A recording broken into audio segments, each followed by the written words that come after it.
Yeah. Them it them. I said them it. Wait a minute. Here we go. Matter of fact.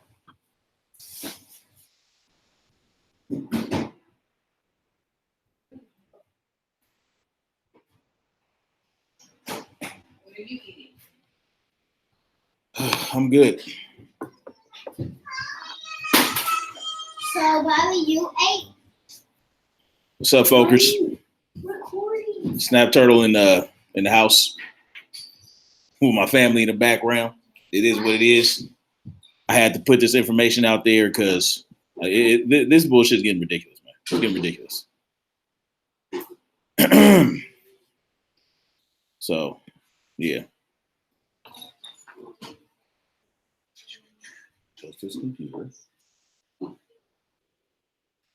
All right. What's good, folkers? You guys saw my video earlier, and I told you guys I was going to show you some receipts. All right. Because of the stats that people keep spouting,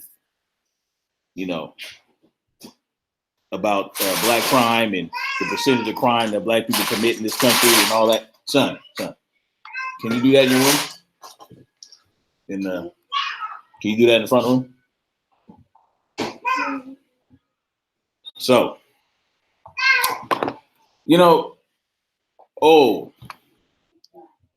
black folks are 14% of the population and commit 52% of the crime. I have a big problem with that, especially considering that these numbers come from the FBI and, things like that. And some of these people are talking about how they can't trust the government and this, that, and the third. But when it's convenient, they'll trust these BS statistics, right? So what I'm going to do is I'm going to show you guys some cases where black people are being deliberately targeted by the system, and how, with that knowledge, we can't really trust what the government says about how much crime black people commit. All right. And somebody even used this to make a point that black people are the most dangerous people in this country. To who? Nobody but black people. And that's the huge problem. Like, we are more of a danger to ourselves than any other race. All right. And that's a huge problem. I mean, it's sad and it's ridiculous. And we're our own worst enemy. Point blank, period. Real talk. We're our own worst enemy. And that's just what it is. And we need to pull our heads out of our asses and get it together. See something here. Now, I don't know if they're going to show you guys a notification. Probably not, but it is what it is. I'm going to keep it pushing and do my thing. What's good, Princess? Truth Seeker, Vivian Clark, was good. Oh, you didn't get a notification, Vivian? Man, that's crazy. I'm not surprised by that. Right? You finally made it. We do need to unite with common causes. But the first step, okay, so one of these cats that keeps spouting this statistic keeps talking about how the media and other people are trying to cause division amongst blacks and whites. But then you say, oh, the government said that black people are the most dangerous. And I can understand that, like I said earlier in my other video, white men are being demonized by the government and by the media for the purpose of stripping us of our firearms. Okay, it's as simple as that.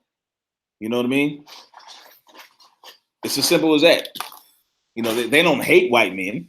You know, it's a convenient tool. It's a convenient what do you call that? Fall guy. The white man is a convenient fall guy to spread fear in the country, so that the citizens can say, "Oh, please, government, please take our guns," so that these crazy white men don't shoot up shit no more.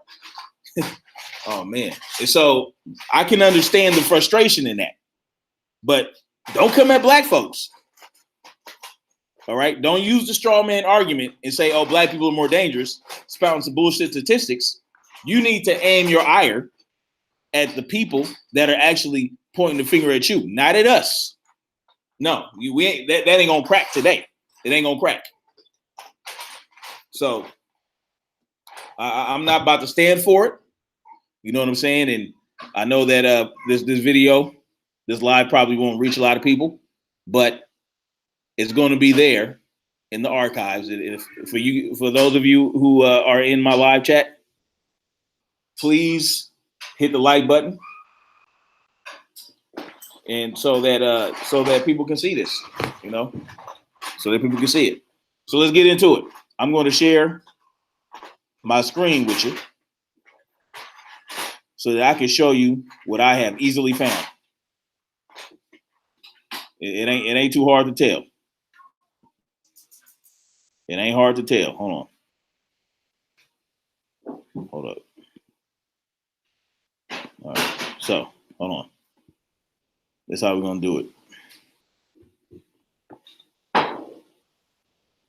Same X Drive. What's good? What's good? Peace. Thank you for joining. All right. Where should I start? Because there's a lot. There's a lot of information if people just look for it. So you know what's funny? How these cats, some of these cats, they'll take the statistics, right?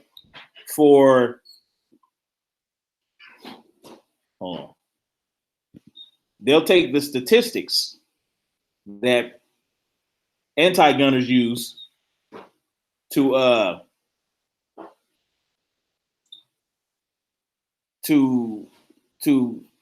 talk about why we need to take guns away. Like, you know, they say that 30,000 people die from gun violence each year, or 40,000 people, right? And then they'll easily break down how 26,000 of those 40,000 are from suicide. All right. And less than 5,000 or so people actually die from murder. And then like 300 and something from accidental discharges. Okay.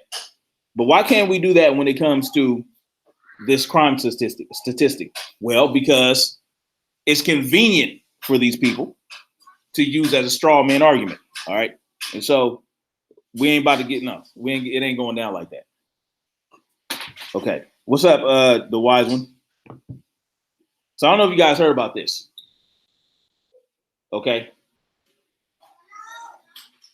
Now, this happened a few years ago, and this is just one judge, okay? This is just one judge of many. And there's no telling how many other judges participate in this buffoonery, all right? Corrupt kids for cash judge ruined more than 2,000 lives, all right? Look, Hillary Transu, 14, created a fake humorous MySpace page about her school's vice principal. Justin Bodner, 12, cursed at another student's mother. Ed Kaczynski, 17, did nothing at all. It didn't matter. Okay. As we see in the documentary Kids for Cash, which opened on Friday, all three Luzerne County, Pennsylvania teens met the same fate for their minor infractions. They were hauled into court with their parents, sometimes after being pursued, coerced, according to at least one parent, by police to waive their right to legal counsel. They were brought before Judge Mark A. Ciavarella without warning or a chance to offer defense, found themselves pronounced guilty, shackled, and sentenced to months of detention in a cockroach-infested jail. They were trapped in the juvenile system for years, robbing most of them of their entire high school experience. Okay, so this judge sentenced 3,000 children in the same manner. okay, in the same manner, and he accepted $2.2 million as a finder's fee for the construction of a for-profit facility in which to house these so-called delinquents. You see, I mean, this is crazy. This is crazy. All right. Now, the vast majority, now see, 2480 of these convictions were reversed. Okay. But the vast majority of these kids were black. All right. And that's the problem. See, that it's easier for them to do that to black kids. Man, it's hot up in here. All right. What's up, Major Rent?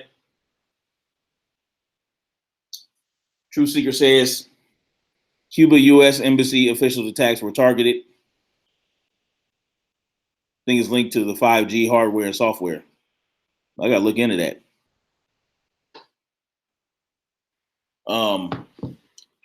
So that's just one case, right? That's one judge. That's just one judge. We don't know how many more judges are out there doing this. Now, this judge wasn't just sending black kids up the river. He was also sending white kids, Jewish. It didn't matter, right? But the vast majority of them were black.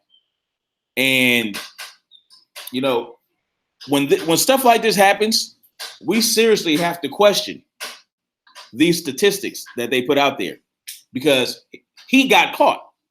All right. He actually got caught. Many more will never get caught. All right. And this is not just judges doing this. It's police chiefs, police officers planting stuff on people's bodies and things like that to get an arrest, to get convictions. I mean, this stuff is deep. As a matter of fact, let's go to this this story about this ex-Florida police chief. All right. Now, I mean, look at this guy, you know, Raimundo Atisiano, a former police chief in Florida, will serve 3 years in prison for conspiracy in his department to frame black people for crimes they did not commit. You heard me? You heard me? To frame black people for crimes they did not commit. This is but one police chief. Just one. What's up, Liz? What's popping? What's cracking? Now, a Florida chief who admitted to framing black men for crimes they did not commit was sentenced to 3 years in prison. Now, this is from Fox News Live, all right? You know, the news, you know, the mainstream media. A federal judge in Miami imposed a sentence on S. Biscayne Park police chief Raimundo Atesiano, who pleaded guilty earlier this year to directing his police officers to frame innocent black men for a series of unsolved burglaries. This is lazy bullshit. Just lazy. Lazy. Okay. Do you see y'all see what I'm seeing? Or what's going on? Do y'all see this? This is but one police chief. How many more police chiefs is doing this type of shit? I don't know, but I'm guessing more than just this guy. So again, and we don't know how many of these cats he tried to frame but did frame. He faced a maximum 10-year sentence. Why is that? Why is that the max? Why isn't it 20 years? You're talking about trying to ruin people's lives. Ruin people's lives because they're black. Oh, and this bullshit about there's no racism and you know, there's no white privilege. Well, let me ask y'all something. If y'all saw this and you saw that this guy was deliberately framing only black people, and you were white, and you lived in this guy's parish or wherever the hell you call it, his town, wouldn't you feel privileged that you were white and wouldn't have to worry about being framed by this cat? I would believe so. I believe that it would be a privilege to not be framed by a police chief because I'm white. I don't know about y'all, But to me, that sounds like straight up racism, straight up motherfucking white privilege. Y'all tell me if I'm wrong. If y'all think that that's not white privilege, put a 2 in there. If y'all think it is white privilege, if y'all think that is racism, put a 1 in the chat. Shit, got me fucked up. Y'all done messed with the wrong one. Look, and it's not just him. His officers, a 38-year-old and a 62-year-old, pled guilty to falsifying arrest affidavits of a 16-year-old black suspect for 4 unsolved break-ins in June. They were each sentenced in October to a maximum of a 1-year term. They would have got off light. I mean, Truth Seeker, I have yet to find a story about a police chief doing this to white folks. Just expressly and exclusively white people. All right? I ain't seen it yet. Now, when it comes to police departments, we do understand that in black neighborhoods, the relationship between the police and the black citizens are not the best, right? We know that. Well, in San Francisco, it goes a little bit beyond that, or it did, or it still is. Let's look at this. Now, here we have. Okay, now I know you guys heard about the racist text messages uncovered among San Francisco police officers. This is talking about more text messages uncovered. All right. Let's get into this. Now this is the Los Angeles Times.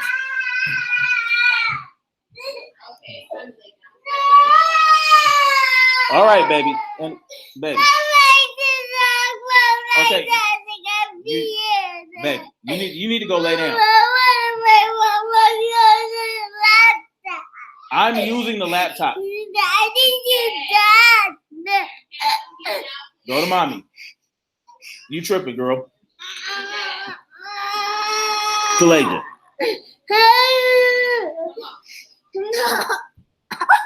Truth Seeker, I agree that they're trying to divide. Okay, Kalaja and the cat. You can't play Roblox right now. What's going to happen is you're going to go upstairs and go take. Stop it. You need to take a nap. Why are you hitting me like that? Why are you hitting me? You need to stop hitting me, little girl. Sorry, y'all. Yes, there is division. I'm not talking to see the Truth Seeker. What I'm trying to point out to you is, even though we know that the top 1% wants to control everybody, there is quite a bit more energy in being put into oppressing black folks. I'm not saying that everybody's not being oppressed. I'm saying that there's more oppression aimed at black folks than any other race. That's just a fact. Now, at Tuesday, when was this? This was this came out, 2016. At a Tuesday news conference, San Francisco public defender Jeff Adachi. See, this is some shit you might hear about in the 60s. Nah, this happened 3 years ago. All right. Revealed details of text message traded among 3 San Francisco officers that used the N-word to refer to black people, ragheads to refer to people of Middle Eastern descent, and beaners to refer to Latinos. The messages were discovered during a recent internal affairs investigation and add to a growing list of racist emails and texts traded among department officers. Already, racist comments have resulted in dismissal of 13 pending criminal cases. See, y'all see this? The racist communications have resulted in the dismissal of 13 criminal cases. Gee, I wonder whose criminal cases were dismissed. Black people's, okay? 13. And that's just what they know about. So not only are there racist text messages, there's action behind these racist text messages. There's actual police officers locking black folks up in San Francisco, which is supposed to be a liberal ass city, right? Right? The G Mafia is out there, God knows how many number of G Mafia police officers are out there. And this is my opinion. White G Mafia members are some of the most racist on earth. And they look at black G Mafia members as toys and pets and shit. It's ridiculous. It's ridiculous. I got to show y'all that at some point. It's crazy. When we're talking about bias, policing, and racial profiling, there's a direct connection to these associations being made by officers. That's the kind of mentality that tells you it's okay to shoot, okay to kill, okay to arrest people of color. I'm gonna let y'all sit on that for a minute. Let y'all sit on that. We're talking about bias, policing, and racial profiling. There's a direct connection to these associations being made by officers. That's the kind of mentality that tells you it's okay to shoot, okay to kill, okay to arrest. Now, my grandma on my mama's side was white, okay? And she called me a nigga, little nigger every day. Every time I pissed her off, you little nigger, just like that. And, being called a nigger today doesn't bother me. Being called the words, people telling me words and, oh, you're a nigger, you're this, you're that. I've been called not only by my grandmama, but by a number of people I've been called a nigger most of my life. That shit doesn't bother me. I even laugh. This one Asian lady cut me off in traffic, right? She cut me off in traffic. So you know what I did? I cut her ass back off. And then she gets in the turn lane and looks at me and says, "You're a nigger," right? It doesn't bother me. It makes me laugh. It's like this broad. Look at this broad. So angry. You understand what I'm saying? So being called a nigger doesn't bother me. But when you think that it's okay to shoot, okay to kill, and okay to arrest me because I'm black, that's when I have a problem. That's when I got a problem. The department said the latest texts were uncovered during department investigation. Yeah, we know that already. In addition to other slurs, Lai also used, I guess it's some, I don't know. Jason Lee, Lai, lay low, lay low, I don't know. Okay. Use a derogatory term in Chinese to refer to black people and follow that up with a text referring to them as a pack of wild animals on the loose. This is what we're dealing with these police departments. This is what we're dealing with. When you have the others come into our neighborhoods to police us, this is what we deal with. This is how they look at us, like a pack of wild animals, like the enemy. They don't give two hot shits about us, okay? The Supreme Court said that their job is not to protect and serve the people. It's to protect and serve the property of the government for which they work, okay?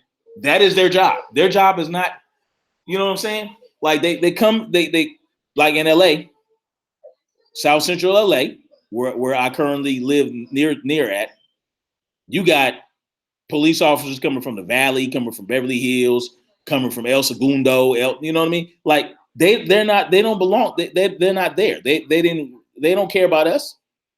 There's no relationship. And this is what we deal with. What's up, Cash? What's good?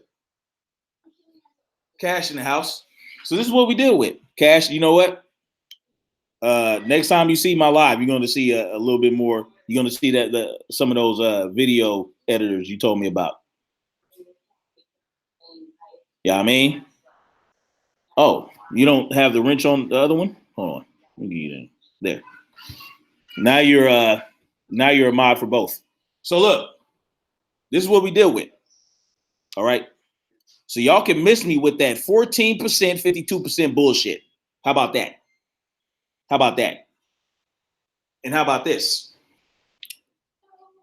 You always hear about how, black folks can't, they ghettos, they hoods look like ghettos, and they can't build nothing for themselves, and their neighborhoods look like trash.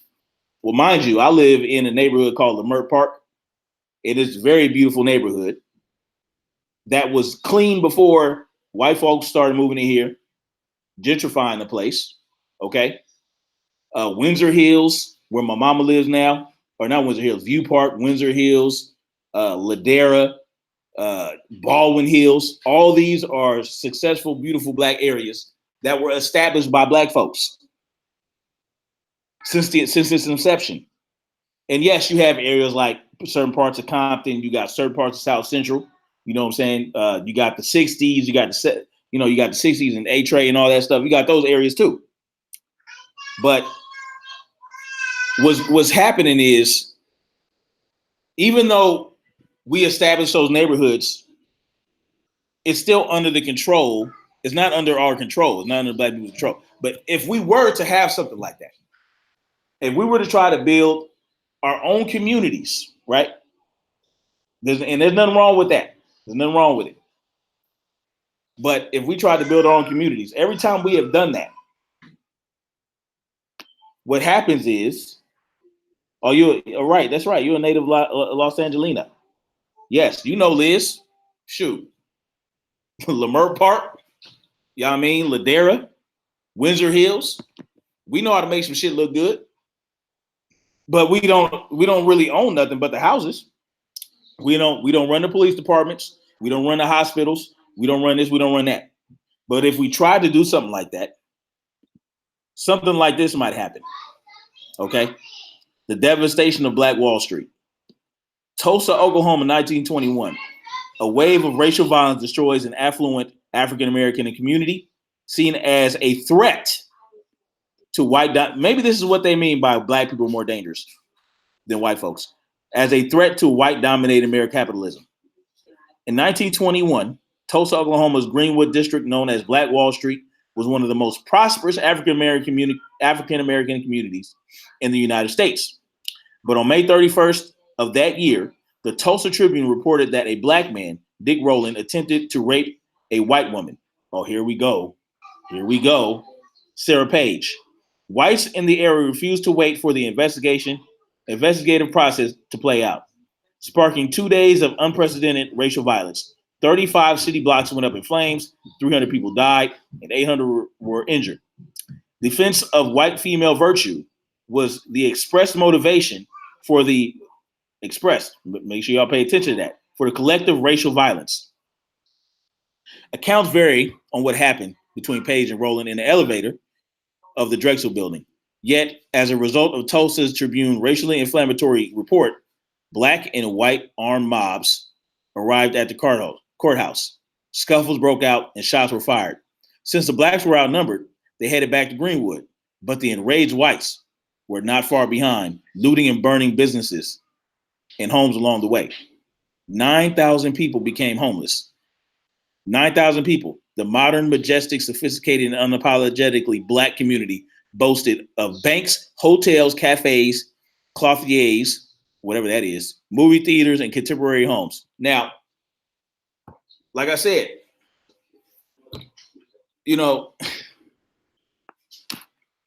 there's never been a community like this of black people that involved the ownership of banks, hotels, cafes, movie theaters. You know what I'm saying? Not to mention luxuries such as indoor plumbing and a remarkable school system that superiorly educated black children. Undoubtedly, less fortunate white neighbors resented their upper class lifestyle. As a result, the jealous desire to put progressive, high achieving African Americans in their place. A wave of domestic white terrorism caused black disposition.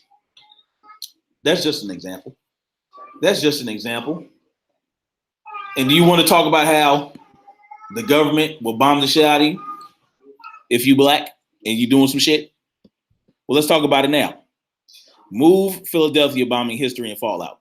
Okay, let's look at this. On Monday, May 13th, 1985, a Pennsylvania State Police helicopter dropped 2 bombs. 2 bombs, my nigga. Oh, your daddy from Watts, Liz? That's what's up. I grew up in Compton. A Pennsylvania State Police helicopter dropped 2 bombs on a Philadelphia house where members of the Move Black Liberation Organization lived. The resulting fire grew out of control, resulting in the deaths of 11 people, including 5 children, and the destruction of 65 area homes. An independent investigation of the event heaped criticism on the city's administration, and at least for a time, earned Philadelphia an unwanted reputation of the city as a city that bombed itself.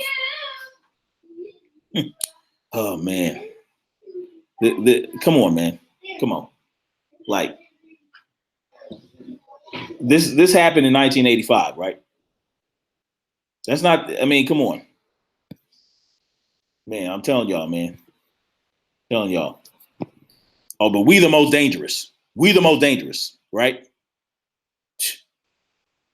In 1977, complaints from neighbors about Move's lifestyle and Bullhorn amplified protests had led the police to obtain a court order requiring the group to vacate their Powelton Village compound, to vacate their own home because they're protesting and speaking through a loudspeaker. When informed of the order, Move members agreed to turn in their firearms. See, this is what happens. Agreed to turn in their firearms and leave peacefully if their members arrested during the demonstration were first released from jail. And why were they in jail in the first place? I don't know. While the police complied with the demand, Move refused to vacate their house or give up their weapons. Oh well. Nearly a year later, the standoff took a violent turn. On August 8, 1978, when the police arrived at the Move compound to execute the court order, a shootout erupted during which police officer James was fatally shot in the back of his neck. Goodness. Move denied responsibility for the officer's death. Now, let me ask you something. Let me ask you a question. If you're shooting at a target and you get shot through the back of the neck and the target's in front of you, how would their bullet get to the back of your neck? Anyway, I mean, in this case, the organization stood up for themselves, and hey, they weren't about to be pushed around by the police terrorists. They denied the responsibility for claiming that although he was shot in the back of the neck, he had been facing the house at the time. Oh man! During nearly an hour-long standoff, 5 firefighters, 7 police officers, and 3 Move members and 3 bystanders were also injured. Well, shit happens, man. When you stand up for yourself and defend yourself against any terrorist and enemy, foreign and domestic, shit happens. Because we can't have a movement without, we just can't have a movement like without everybody looking at us as a threat. Now, what we're going to do right now is we're going to look at wrongful convictions, okay? We're going to look at wrongful convictions. And then we're going to tie that into the idea that we commit most of the crime in this country. All right. Now, this is a very interesting statistic right here. African Americans are only 13% of the population. All right. All right. Now, this is from the law school, the University of Michigan, EDU. Okay. Sources, my nigga. African Americans are only 13% of the American population, but a majority of innocent defendants wrongfully convicted of crimes and later exonerated. They constitute 40%, 47% of the 1,900 exonerations listed in the National Registry of Exonerations. And the great majority of more than 1,800 additional innocent defendants who were framed, y'all know what this word means, right? framed and convicted of crimes in 15 large-scale police scandals, and later cleared in group exonerations. We see this racial disparity for all major crime categories, But we examine it in this report in the context of 3 types of crime that produce the largest numbers of exonerations in the registry: murder, sexual assault, and drug crimes. You heard me? Y'all see this? 13. So look, 13% of the population, right? But we commit 52% of the crime, but we constitute 47% of the exonerations. 47%. How far off is that from 52? About 5%. Now, if you line this up, what are we seeing? What pattern are we seeing here? Can we really trust that we commit 52% of the crimes if this is the number of exonerations? Okay. Now, if you extrapolate this, right, this 1900 to the larger number of total crimes in this country, would you consider that maybe we don't actually commit 52% of the crime? Oh, man. Let's see. Right? What's up, House? What's good? I live 20 minutes from Philly, Vivian Clark says. I remember the move standoff well, even though I was only 12 years old. Oh, my God. Mumia is still in prison. Exactly. From what I understand. A heartbreaking part of Philadelphia's history. You're absolutely right. No, the stats aren't accurate, Cash. They're not. What's good, you stupid fool? True Seeker says 9/11 was a crime and only $2 billion allocated for the victims. $2 billion, yeah. You know, I was going to talk about 9/11. Now, how many people died in 9/11? About 3,000. And if you know anything about building construction, you know that those planes did not take down that building or any of those buildings. Come on, man. I saw the charge explosions going off. I saw it. 3,000 people. I mean, did black people do that? Did black folks set charges in a freaking high security building strategically on beams and posts that would strategically bring down those buildings? I think not. Now, that's if you don't believe that planes crashed into the building and made them fall. That's if you don't believe that. All right. Of course it was a joke, Liz. It's crazy. But we the most dangerous. Oh, black folks are the most dangerous to the country. If you don't get the fuck out of here with that, we are the most dangerous to our own. That's it. I can guarantee you. As a matter of fact, Michael Moore, I don't know if y'all know who Michael Moore is. He did Bowling for Columbine and other things. He went to the hood right here in South Central LA and stood on the corner for hours, and nobody messed with him. Black people are not that dangerous to white folks. We are more of a danger to ourselves.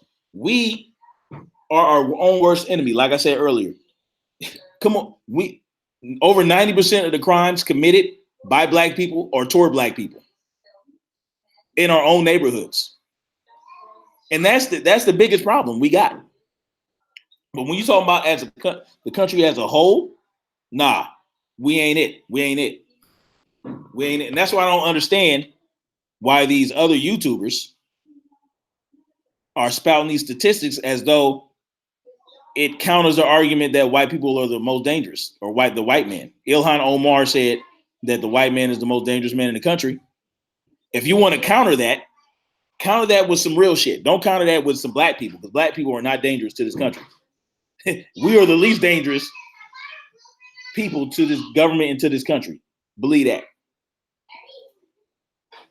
What's up, Charlene? Exactly, True Seeker. We are more of a danger to ourselves. Come on, that's real spit. Real spit. Murder.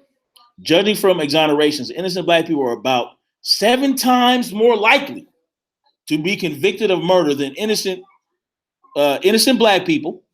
Y'all see this? Judging from exonerations, innocent black people are about 7 times more likely to be convicted of murder than innocent white folks. A major cause of the high number of black murder exonerations is a high homicide rate in the black community, a tragedy that kills many black African Americans and sends many others to prison. We know this. Innocent defendants who are falsely convicted and exonerated did not contribute to this high homicide rate. They, like the families of victims who are killed, are deeply harmed by murders committed by others. African American prisoners who are convicted of murder are about 50% more likely to be innocent than other convicted murderers. 50% more likely. Part of this disparity is tied to the race of the victim. African Americans in prison for murder are more likely to be innocent if they are convicted of killing white victims. Only about 15% of murders by African Americans have white victims, but 31% of innocent African American murder exonerees are convicted of killing white folks. Y'all see this?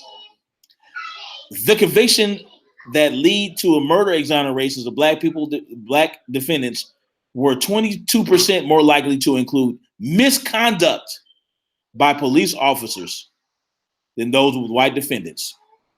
In addition, on average, black murder exonerees spent 3 years longer in prison before release than white exonerees. So even when we're exonerated, we spend 3 more years than our white counterparts in prison. Than those sentenced to death spent 4 years longer. Many of the convictions of African American murder exonerees were affected by a wide range of types of racial discrimination, from unconscious bias and institutional discrimination to explicit racism. Most wrongful convictions were never discovered. We have no direct measure of the number of all convictions of innocent murder defendants, but our best estimate suggests that they outnumber those we know about many times over. Judging from the exonerations, half of the innocent murder defendants are African Americans. Yo, in sexual assault, judging from exonerations of black prisoners serving time for sexual assault is 3.5 times more likely to be innocent than white sexual assault convict. 3.5 times. The major cause for this huge disparity appears to be the high danger of mistaken eyewitness identification by white victims in violent crimes with black assailants. Assaults on white women by African American men are a small minority of all sexual assaults in the United States, but they constitute half of the sexual assaults with eyewitness misidentifications that lead to exoneration. The unreliability of cross-racial eyewitness identification also appears to have contributed to racial disparities in false convictions for other crimes, but to a lesser extent. Y'all see what I'm getting at? Oh, let's get to the drugs, y'all. Let's get to the drugs, because the drugs, they love to lock us up for drugs, goddammit. What's up, Wax? Sam X Drive says, I guess the race of whites, but there are racists in every race, but these racists have done the worst compared. Wow. What did she say? Now, who has the power right now? That's what you want to. Who runs these institutions? Who controls the system? Y'all know. Okay, now drugs. Oh, they love the war on drugs, boy. Thank you, President Nixon, for the war on drugs. The best national evidence on drug use shows that African Americans and whites use illegal drugs about the same rate. Y'all see that? Nonetheless, African Americans are about 5 times as likely to go to prison for drug possessions as whites. And judging from exonerations, innocent black people are about 12 times more likely to be convicted of drug crimes than innocent white people. In general, very few ordinary low-level drug convictions result in exoneration, regardless of evidence, because the stakes are too low.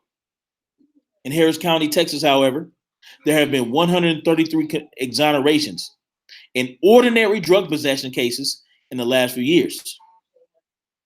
These are cases in which defendants plead guilty and were exonerated after routine lab tests showed that they were not carrying illegal drugs. 62% of Harris County drug crime guilty plea exonerees were African American in a county with 20% Black residents. The main reason for this racial disproportion in convictions of innocent drug defendants is that police enforce drug laws more vigorously. Y'all see this? Y'all see this? The reason for this disproportion, all right? The police enforce drug laws more vigorously against African Americans than against members of the white majority, despite strong evidence that both groups use drugs at equivalent rates. African Americans are more frequently stopped, searched, arrested, and convicted, including in cases in which they are innocent. The extreme form of this practice is systematic racial profiling in drug law enforcement. I can't say it no better than that. I can't say it no better. You know it, Liz. They modifying it. Yeah, exactly. Monsanto already owns so many weed fields in Hawaii. Man, y'all better be careful with that with that legalized weed. Since 1989, more than 1,800 defendants have been cleared in group exonerations that followed 15 large-scale police scandals in which officers systematically framed innocent defendants. The great majority were African American defendants, who were framed for drug crimes that never occurred. There are almost certainly many more such cases that remain hidden. I think y'all see where this is going. Why do police officers who conduct these outrageous programs of framing innocent drug defendants concentrate on African Americans? The simple answer: because that's what they do in all aspects of drug law enforcement. Guilty or innocent, they always focus disproportionately on African Americans. Of the many costs that the war on drugs, thank you, Nixon, inflicts on the Black community, the practice of deliberately charging innocent defendants with fabricated crimes may be the most shameful. I would have to agree. I could not agree more. I could not agree more. All right. So, what's this one here? Okay. I mean, this is just more evidence, y'all. I mean,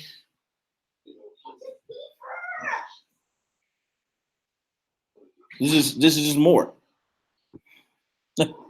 I mean, let's look. Report on the United Nations on racial disparities in the U.S. criminal justice system. Imagine that. I imagine how that would affect that statistic that we keep hearing so much about. But we supposed to be journalists, right? Right? High Impact Flicks, right? Tim Pool, right? ABL. We journalists, right? Oh, okay. All right. Y'all must have missed this. The United States criminal justice system is the largest in the world. I wonder why. The prison industrial complex. Come on. The most profitable complex in the world, in the United States, aside from the pharmaceutical industry, right? At year end 2015, over 6.7 million individuals were under some form of correctional control in the United States, including 2.2 million incarcerated in federal, state, or local prisons and jails. The U.S. is a world leader in its rate of incarceration, dwarfing the rate of nearly every other nation. Such broad statistics mask the racial disparity that pervades the U.S. criminal justice system, and for African Americans in particular. African Americans are more likely than white to be arrested. Once arrested, they are more likely to be convicted. Once convicted, they are more likely to experience lengthy prison sentences. African Americans adults are 5 times more likely to be incarcerated than whites, and Hispanics are 3.1 times more likely. As of 2001, 1 of every 3 black boys born in that year could expect to go to prison in his lifetime, as could 1 of every 6 Latinos. Compared to 1 of every 17 white boys, racial and ethnic disparities among women are less substantial than men, but remain prevalent. The source of such disparities is deeper and more systematic than explicit racial discrimination. The United States, in effect, operates 2 distinct criminal justice systems, one for wealthy people and another for poor people and people of color. The wealthy can access a vigorous adversary system replete with constitutional protections for defendants. Yet the experience of poor and minority defendants within the criminal justice system often differs substantially from that model due to a number of factors, each of which contributes to the over-representation of such individuals. Y'all get where this is going. These double standards are not, of course, explicit on the face of it. The criminal law is colorblind and class blind. But in a sense, this only makes the problem worse. The rhetoric of the justice system sends the message that our society carefully protects everyone's constitutional rights. But in practice, the rules assure that law enforcement prerogatives will generally prevail over rights of minorities and the poor. By affording criminal suspects substantial constitutional rights in theory, the Supreme Court validates the results of the criminal justice system as fair. But which basically means that the Supreme Court turns a blind eye to all these disparities. Okay? There's no checks and balances when it comes to the criminal justice system. There's no checks and balances when it comes to that. These judges, these police officers, you know what I'm saying? Which actually, the police officers belong to the executive branch of the United States government. They're supposed to enforce the laws. The legislative branch enforce the law. The legislative branch, which is the Congress and the Senate, create the laws. The judicial branch, which are the judges and the courts, interpret the laws and interprets the Constitution. And the executive branch are supposed to enforce the laws. Where's the checks and balances on that? There ain't none.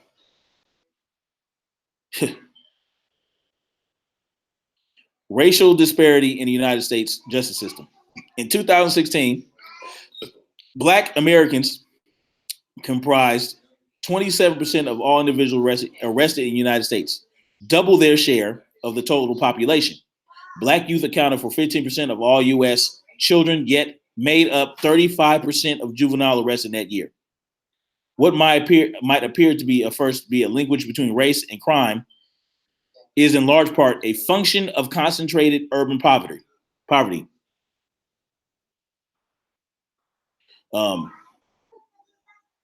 Which is far more common for African Americans than other racial groups. This accounts for a substantial portion of African Americans' increased likelihood of committing certain violent and property crimes. But while there is a higher Black rate of involvement in certain crimes, white Americans overestimate the proportion of crime committed by Blacks and Latinos, overlook the fact that communities of color are disproportionately victims of crime, and discount the prevalence of bias in the criminal justice system.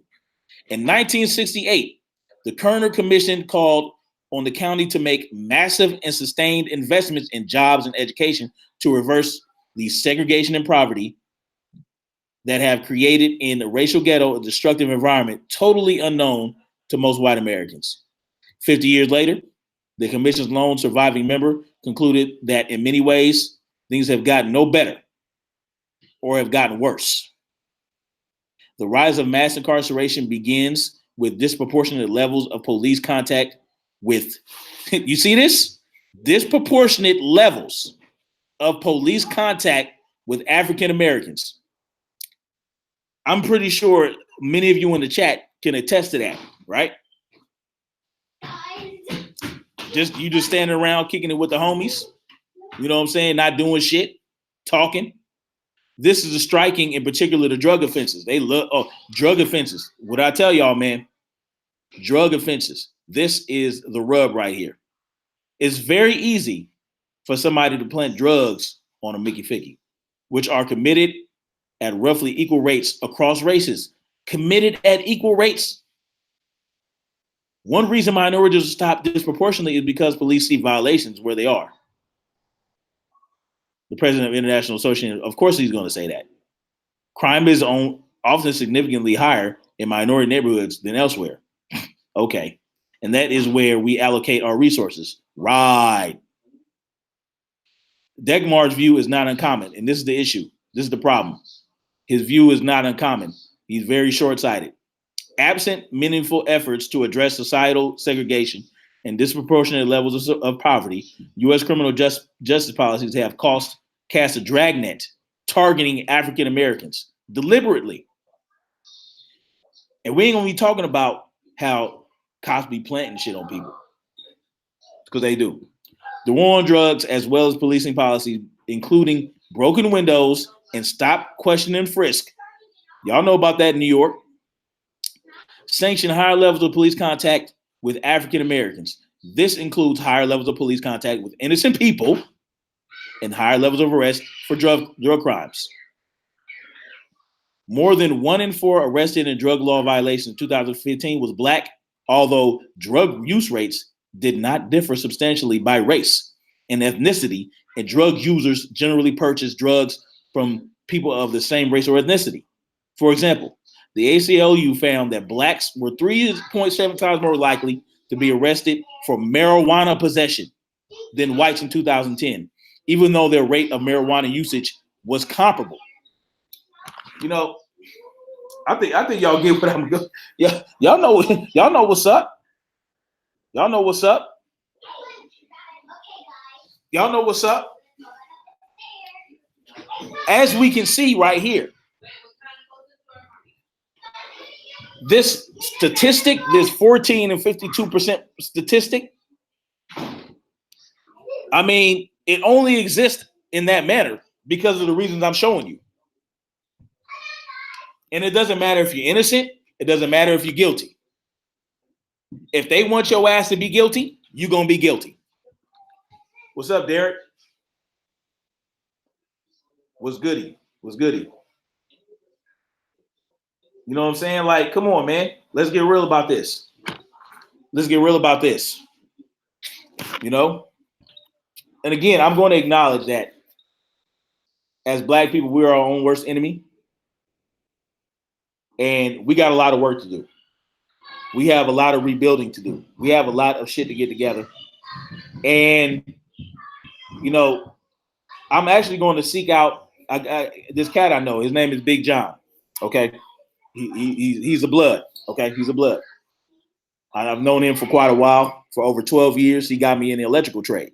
He actually turned his life around. He got arrested in Chicago, drug running and shit. You know, spent 8 years in Chicago because he took drugs across state lines. He's from Cali though.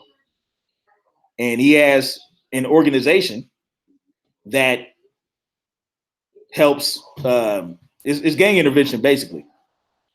And I'm going to get up with him and see how I can help. I mean, I don't know if y'all heard of Mighty Mouse from Street Beefs, but him and this cat named Scarface out of Virginia, they started this thing called Street Beefs, where instead of, if you have beef with somebody on the streets, instead of picking up a gun and shooting it out, you go to the Street Beefs yard and you get in the ring, you get in the cage, and you duke it out with your gloves on, as opposed to shooting shit up. And now Mighty Mouse and Scarface are ex-convicts, and they're doing a lot of good out there. But I told them I wanted to take a similar model and apply that to California, to LA. Even though I'm not a gang member at all, never gang member. You know, I grew up around gang members and shit like that. It just never appealed to me. It was never something I wanted to do. Anyway, ooh, thirsty. Concealed ringleader in the house. Okay.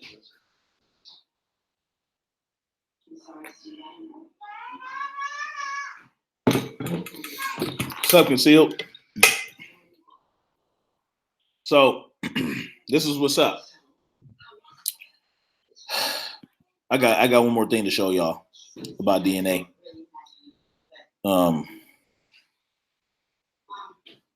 Let's see. About you got DNA evidence, right? DNA evidence is supposed to be so great and so absolute.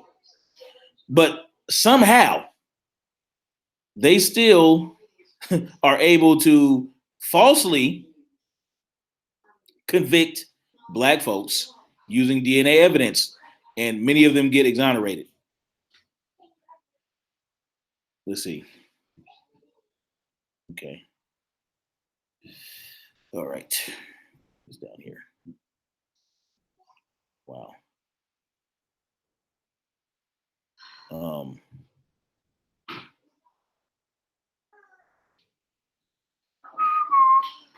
I mean, I know y'all heard about that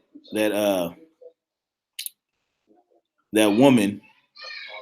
She was a forensic specialist who went to prison for falsifying drug tests and whatnot and other things that falsely imprisoned over 20,000 people, the majority of them being black. You see. I mean, let's see. Sorry, y'all. I had it on the right spot. I lost it. Okay. Let's see. Non-convinced DNA labs to provide evidence was collected cleanly, could expose racism and prejudice epidemic to the criminal justice system. The two attorneys said about applying it to dozens of questionable felony convictions. They have since won 178 exonerations using DNA testing, and the majority of the cases, the wrongfully convicted were black. Defense lawyers sleep, prosecutors lie. DNA testing is to justice what the telescope is to stars, a way to see things as they really are. While helping overturn wrongful convictions, DNA was also becoming more integral in establishing guilt. So, I mean, come on. When I hear such a cut and dry statistic like, oh, black people, 14% of the population committing 52% of the crime. Come on, we know better than that, right? We know better than that. Anyway.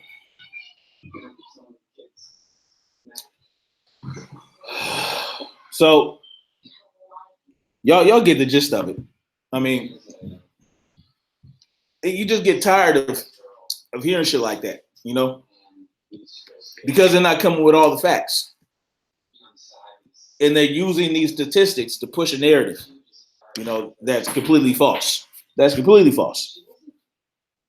Completely false. And so I feel like it was my duty to ensure that people really understand what's going on. Really understand it. Because black folks are not the most dangerous people in this country. Not by a damn sight. Not by a damn sight. Shoot. I mean, we got. Just look what's happening, man. We got MS-13 members in LA running around cutting people's heads off. You know what I'm saying? Look, this shit's getting deep. Anyway.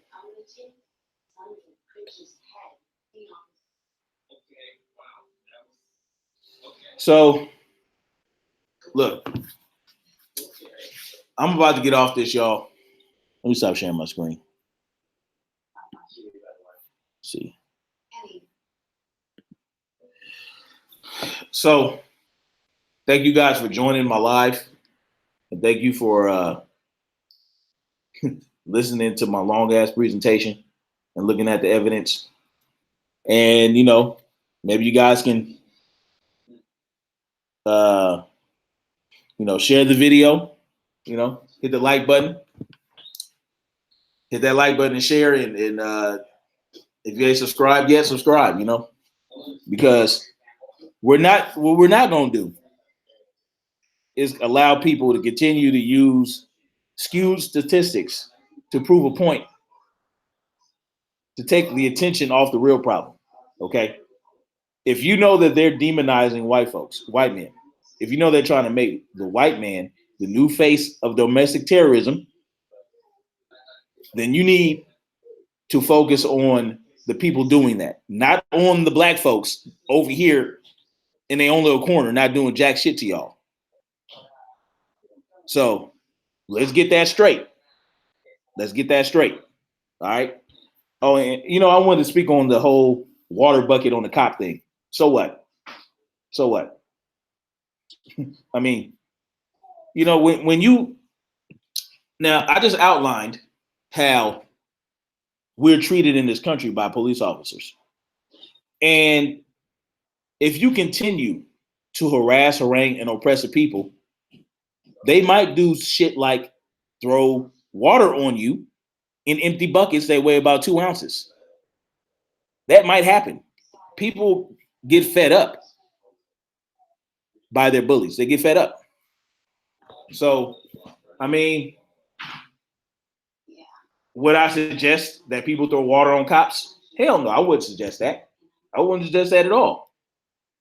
But I mean, come on. If it's like the grasshopper and the ants, right? Y'all know about that story. The grasshoppers used to make the ants store all their food. You know, they'd have the ants out there getting all the food and harvesting all the food, and the grasshoppers would come and take all that food. You know, and there were very few grasshoppers compared to ants. And then at one point, the ants were like, "Yo, there are more ants. There are more of us ants than there are grasshoppers, and I'm tired of getting harassed and oppressed by these grasshoppers. So the next time they come fuck with us, you know, it is what it is. You know, yeah. So they got water thrown on them. It was hot as hell. Okay, all right. And even the cop said, "Yo, you know, we accepted it. You know, we were part of it. You know, if the cops want to say that, oh, hey, it is what it is. Anyway, much love to y'all. Look out for more of these type of presentations because I plan on doing a lot more of this type of work. With you know, Hangouts is going away, so that'll get me off my butt and get me into doing some more of it using a better video editor. Thank you, Concealed. I'm going to use my video editor. I'm going to find a good video editor, and I'm going to go ahead and start doing more of this type of stuff, man. You know, from a different perspective, from using a different voice. And yeah, so y'all look out for that. Yeah, so much love to y'all. Peace to all my mods and everybody in the chat. And y'all have a good rest of the weekend. Peace.